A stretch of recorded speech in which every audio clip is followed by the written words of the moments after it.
Il est 7h46, place à l'interview Vérité d'Europe 1. Ce matin, Samuel, vous recevez Sir Julian King, l'ambassadeur du Royaume-Uni en France. Oui, l'ambassadeur du Royaume-Uni dans ce moment si particulier de l'histoire entre nos deux pays, alors qu'une majorité de Britanniques a voté le Brexit, ont décidé de quitter l'Union européenne et que François Hollande et le nouveau Premier ministre britannique, Theresa May, ont dîné ensemble hier soir.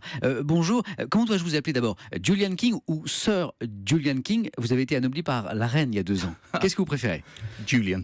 Julian, tout simplement. Et merci d'avoir mis un t-shirt britannique pour Exactement, ce matin. avec la date de naissance de John Lennon, tout à fait. Alors je dois d'abord indiquer à nos auditeurs que vous êtes un véritable francophile. Vous avez étudié en France et vous y êtes même marié. Oui, Hein ? oui, avec une Danoise. Oui, on ne peut pas être parfait. Non plus. Nous nous sommes rencontrés à Paris quand même, alors.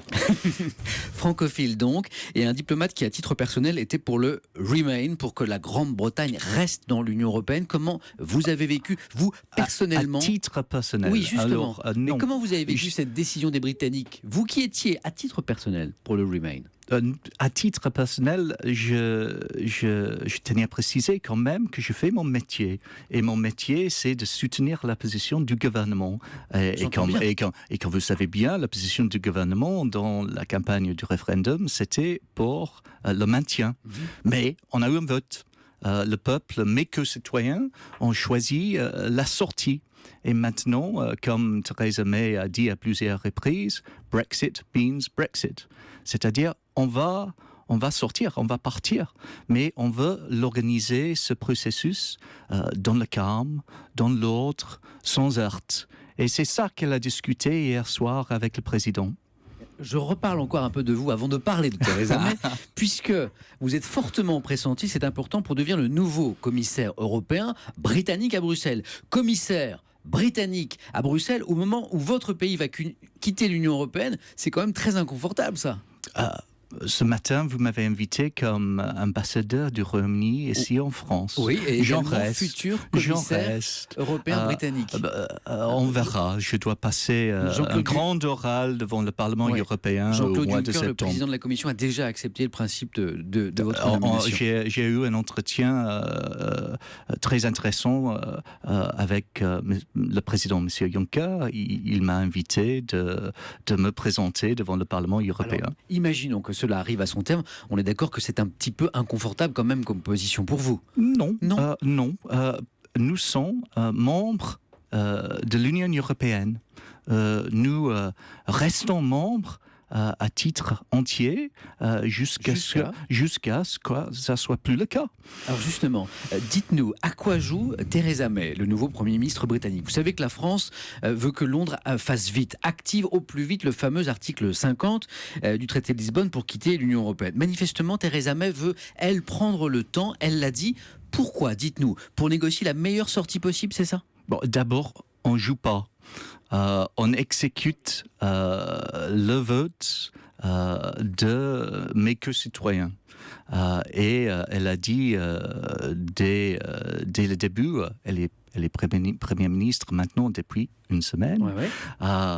Et elle tenait beaucoup à venir ici à Paris tôt dans son mandat, ce qu'elle a fait hier soir avec François Hollande. Mais ce qu'elle a dit, et ça depuis une semaine, c'est que nous allons respecter ce vote. Nous allons partir. Il y a un processus avec des négociations, mais ces négociations se préparent. Et c'est ça que nous sommes en train de dire. Alors, il faut un moment pour nous, mais pas que pour nous, aussi pour Bruxelles et pour les autres pays, à se préparer les négociations utiles. Si on oublie, alors je ne veux pas dire la langue de bois, mais je dirais la langue diplomatique. On appelle ce rendez-vous, là où on est ce matin, l'interview vérité. Oui. Est-ce que vous me confirmez que Theresa May joue l'Allemagne contre la France, va tenter de jouer des divisions entre les Européens pour obtenir cette bonne guerre, le meilleur accord de sortie possible ? Non, je crois en toute vérité que vous vous trompez. C'est pas ça. Ce que nous sommes en train de faire, c'est... Le président Hollande a dit très justement qu'il faut un peu de clarté.